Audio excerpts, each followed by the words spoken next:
Hello student, welcome to my YouTube channel Latha online classes. आपको exercise 10.2 का question number 4 कराएंगे। देखो क्वेश्चन नंबर 4 क्या कह रहा है हमसे। सिद्ध कीजिए कि किसी व्यास के सिरों पर खींची गई स्पर्श रेखाएं समांतर होती हैं। ठीक है, हमें इसमें सिद्ध करना है कि जो हमारा व्यास के सिरों पर खींची गई स्पर्श रेखाएं समांतर दिखानी है। मतलब सबसे पहले हमें यहाँ पर एक व्रत खींचना है और हमने व्रत खींच रखा है। ठीक है, और व्रत का ये जो बिंदु है ये क्या है, हमारी केंद्र। इस केंद्र को हम ओ मान लेते हैं। ठीक है, अब वो कह रहा है कि इस केंद्र पर एक रेखा खींचो।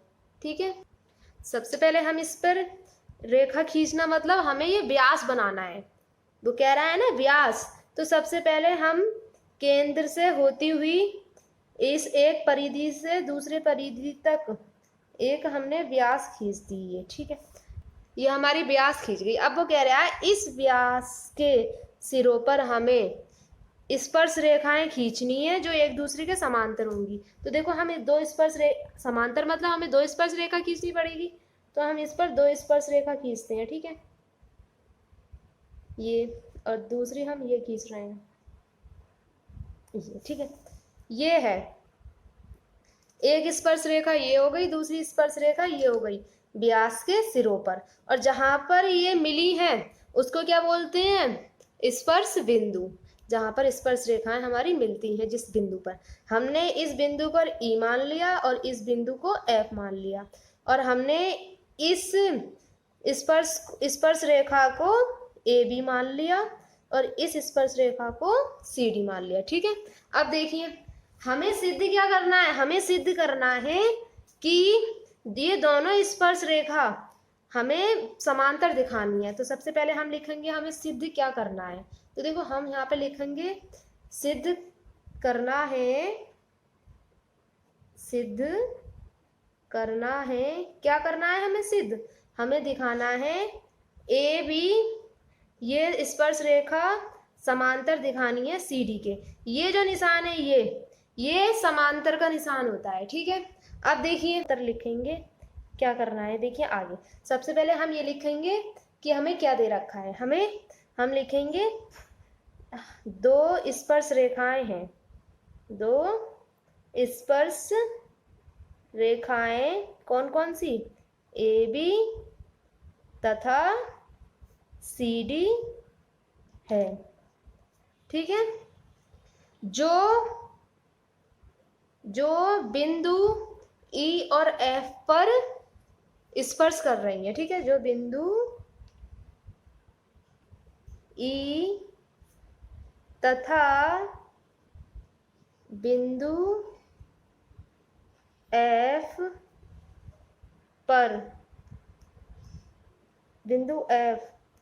पर स्पर्श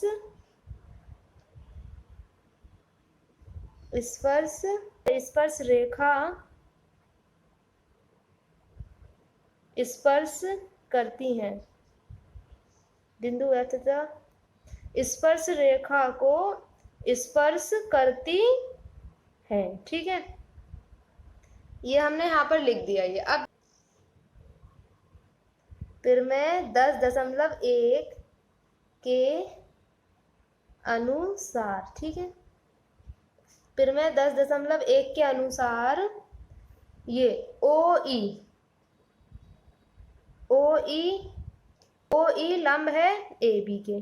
ठीक है, जब ओ बी ए बी के लंब होगा तो ये वाला देखिए, ये वाला कोण भी 90 हो जाएगा और ये वाला कोण भी हमारा 90 हो जाएगा। ठीक है, हमें कोई एक कोण दिखाना है। ठीक है, दोनों ही 90 होंगे तो हम ये वाला कोण दिखा देते हैं।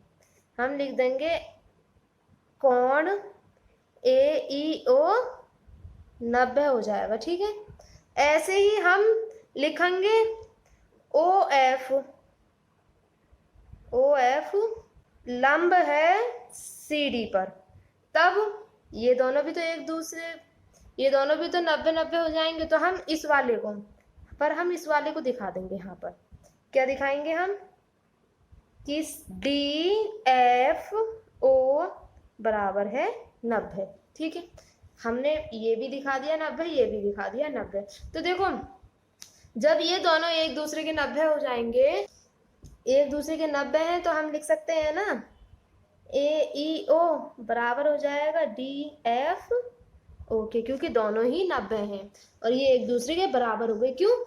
स्पर्श रेखाएं वृत्त के साथ 90 का कोण बनाती है। ठीक है, ये दोनों, अब देखिए ये इस कोण के बराबर क्यों? क्योंकि ये एकांतर कोण है। ये वाला कोण अगर इसके बराबर हो गया तो इसको हम एकांतर कोण बोलते हैं।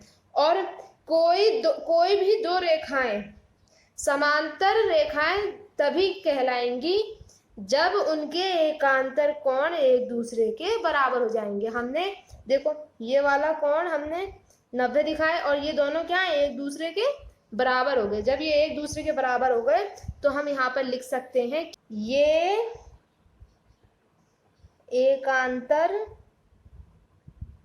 कोण बनाती हैं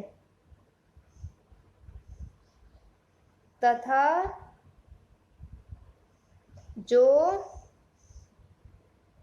एक दूसरे के बराबर है। ठीक है, ये हमने जब ये एक दूसरे के बराबर हो गए तो हम लिख सकते हैं अतः ए बी समांतर हो जाएगा सी डी के। यही हमें सिद्ध करना था और ये हमने आपको सिद्ध कर दिया। यहाँ पर क्वेश्चन नंबर 4 कंप्लीट हो गया। प्लीज़ चैनल को सब्सक्राइब कर देना, लाइक कर देना एंड शेयर कर देना। Thank you.